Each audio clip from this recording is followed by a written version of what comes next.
নমস্কার বন্ধু, sport pencil চ্যানেলের আর একটি নতুন ভিডিওতে আপনাদের যথারীতি স্বাগত জানাবো।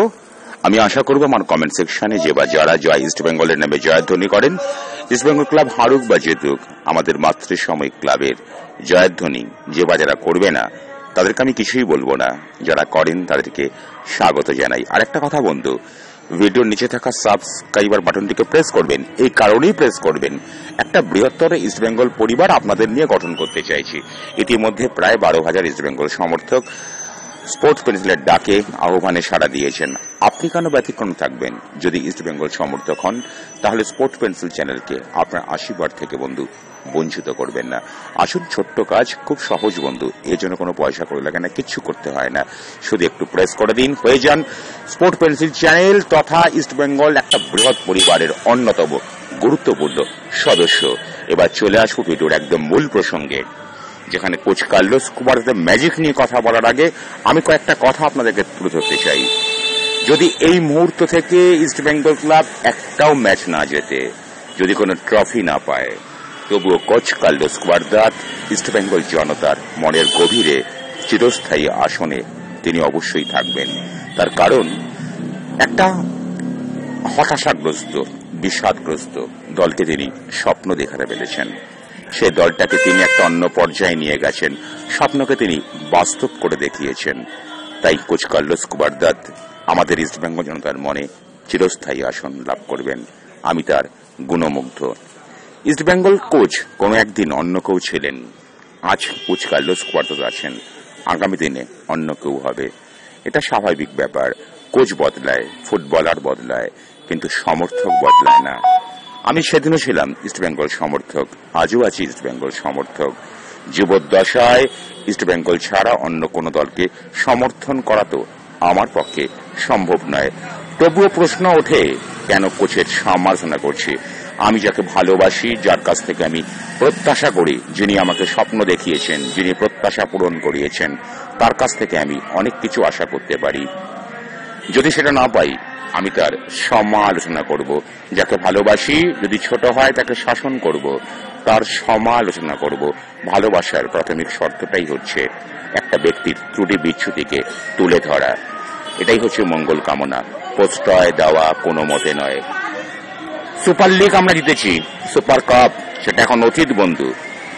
ইন্ডিয়ান সুপার লিগে প্রথম 6টা দলের মধ্যে প্রথমবার জায়গা করে নেওয়ার যে সুযোগ এবং সম্ভাবনা ইস্টবেঙ্গল ক্লাবের সামনে এসেছে, যদি ইস্টবেঙ্গল ক্লাব দুর্ভাগ্যজনক কারণে সেই সুযোগটা কাজে লাগাতে না পারে, তাহলে আজকে যারা প্রশংসার বন্যায় ভাসিয়ে দিচ্ছেন তারাই সেদিন সমালোচকের ভূমিকায় অবতীর্ণ হবেন।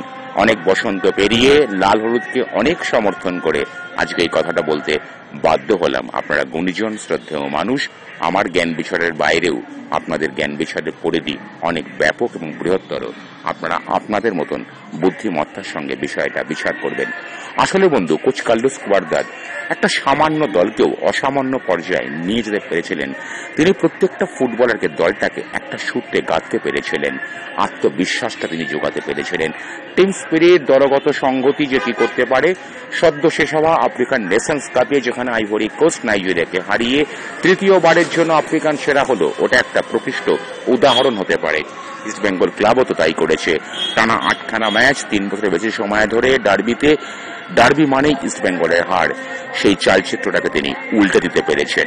তিনি আমাদেরকে সুপার কাপ জিতিয়েছেন বন্ধু। তবে একটা কথা বলে দিই, অনেকে বলছেন যে ফুটবলার পরিবর্তন হওয়া বা না হওয়ায় তার কোনো ভূমিকাই নেই। এটা ভুল ধারণা বন্ধু। টিম ম্যানেজমেন্ট আর যাই করুক না কেন, তারা কিন্তু কোচের পরামর্শ ছাড়া এক পাও এগোয়নি। টিমটার কি হয়ে জানেন? টিমটার ছন্দটা নষ্ট হয়ে গেছে। সুপার কাপের দলের সাথে আপনি যদি পরবর্তী সময় দলের দিকে তাকান, দেখবেন দলটার মধ্যে এতটা উলট পালট, এতটা পরিবর্তন হয়েছে। কোচ কার্লোস কুবারদার অনেক কষ্ট করে দলটাকে এক সূত্রে গাঁথতে পেরেছিলেন, সেই সুতো ছিঁড়ে গিয়েছে বন্ধু। কোচ কার্লোস কুবারদারের কাজ আরো কঠিন হয়ে পড়েছে। তাকে আবার নতুন করে শুরু করতে হবে। তিনি শুরু করবেন, তিনি হয়তো পারবেনও। তার থেকেও বড় কথা, ইন্ডিয়ান সুপার লিগ কি তাকে সেই সময়টা দেবে বন্ধু? দুখানা ম্যাচ হয়ে গেল, এখনো 2টো ম্যাচ হেরে গিয়ে ইস্টবেঙ্গল ক্লাবের সামনে সুপার 6-এ যাবার যে সোনালী দরজাটা খোলা ছিল, সে দরজা কিন্তু পুরোপুরি বন্ধ না হলেও অনেকটা বন্ধ হয়ে গিয়েছে। ওই যে বললাম বন্ধু, সুপার সিক্সে যদি ইস্ট বেঙ্গল ক্লাব না যেতে পারে, সুপার কাপের সাফল্য আপনাদের কাছে তখন কিতকুটে হয়ে যাবে।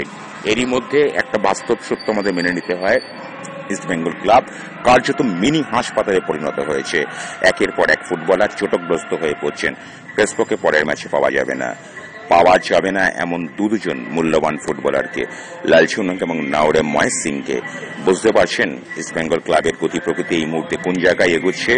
সুপার কাপ বললাম না, অপেক্ষা করে থাকবে না। ইস্ট বেঙ্গল কবে তার ধারা অব্যাহত রাখবে, কবে ইস্ট বেঙ্গলের মতো রূপ ধারণ করবে, তার জন্য কিন্তু সময় থেকে থাকে না, সময় কারো জন্যই অপেক্ষা করে না। কোচের সমালোচনা করি অনেক কষ্টে, অনেক দুঃখে বন্ধু। কোচকে আমিও ভালোবাসি আপনাদের মতো, কারণ তিনি আমাদের স্বপ্ন দেখিয়েছেন, স্বপ্নকে বাস্তবায়িত করেছেন। পরের ম্যাচে দল গঠন করতে গেলে কোচ কার্লোস কুবারদাতকে রীতিমতো একটা হিমশিম অবস্থার মধ্যে পড়তে হবে। তার কারণ এমন একটা সিচুয়েশন তৈরি হয়েছে, ওই যে বললাম মিনি হাসপাতালে পরিণত হয়েছে ইস্ট বেঙ্গল ক্লাব। তিনি কাকে ছেড়ে কাকে দল গঠন করবেন? যে ফুটবলারের পজিশন যেটা নয়, সেই পজিশনের ফুটবলারকে সে কাছে ব্যবহার করতে হবে। গোটা মরশুম বসে রাখার পরে গুরসিমরান সিংকে কালকে ব্যবহার করতে হয়েছে। তো আসল কথা বন্ধু, বাধ্যবাধকতাই হচ্ছে সব থেকে বড় বাস্তব। আসুন বন্ধু, আমরা ছিলাম, আমরা আছি, আমরা থাকব। ইস্ট বেঙ্গল ক্লাব এবারে যে নতুন রূপে আমাদের কাছে প্রতিষ্ঠিত হয়েছে, সৌজন্যে কোচ কার্লোস কুবারদাত। একটা কথা বলে দিই, যে ব্যক্তিটার আমি প্রশংসা করেছি তার কখনোই সমালোচনা করতে পারবো না, এটা সত্য কথা নয়। বা যে ব্যক্তিটার সমালোচনা করেছি তার কখনোই প্রশংসা করতে পারবো না, এটা কথা নয়। ভালোকে ভালো বলবো, খারাপকে খারাপ বলতে হবে, সাদাকে সাদা বলতে হবে, কালোকে কালো বলতে হবে। আপনি আমি চিরন্তন ইস্ট বেঙ্গল সমর্থক। আসুন না বন্ধু, একবার জয় ইস্ট বেঙ্গল কথা বলে দলটাকে জাগ্রত করি। ধন্যবাদ।